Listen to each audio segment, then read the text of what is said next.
Et l'aide pour les plus démunis ne concerne pas que les villes. Dans les zones rurales, en Haute-Marne, un camion de la Banque alimentaire circule depuis 3 ans. Il distribue de la nourriture à des habitants isolés et en difficulté.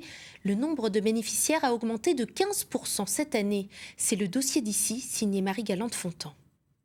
Je sais que vous n'êtes pas pauvre, c'est pas comme ça qu'il faut le prendre. C'est une aide, c'est un petit plus dans le mois que vous pourriez avoir. C'est peut-être pas grand-chose, c'est vrai, il faut le dire, mais ça aide quand même pas mal. Beaucoup de gens préfèrent payer leurs factures et se priver d'une nourriture légitime.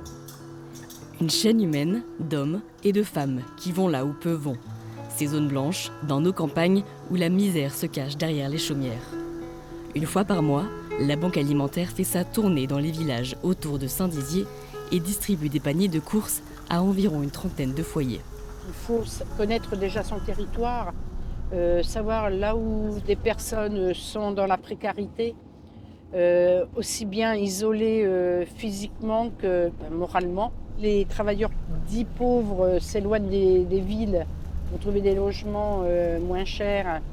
Ça occasionne des frais avec les voitures pour aller au travail.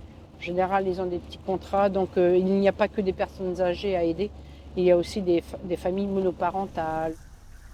Eurville, Rachecourt, puis Fontaine-sur-Marne, là où nous attend Marie-Hélène Bertrand.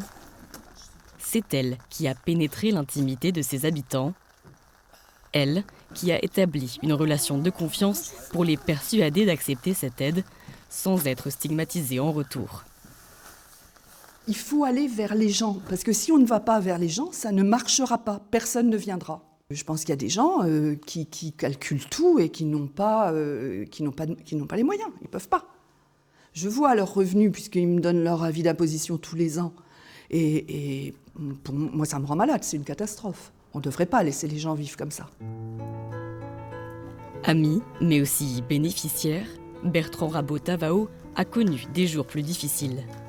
Acharné du travail, on lui impose de prendre sa retraite à 51 ans. Il vit désormais avec le minimum vieillesse. À peu près 800 € ou pas plus. Et vous arrivez à vivre avec ça ? Bah oui, faut bien. Faut bien. Moi, je sais que j'ai tant par semaine, hein, je divise les 800 par 4, j'ai tant par semaine, ça fait à peu près tant par jour, faut pas que je dépasse. Et tout est compté. Les factures, on vous les paiera pas, hein, même si vous êtes dans la panade. Hein. Contrairement à beaucoup de gens qui disent « Ah ben, celui-ci il est au chômage, celui-là il est à la misère, on leur paye tout. » Oui, t'as qu'à y croire, mon gars.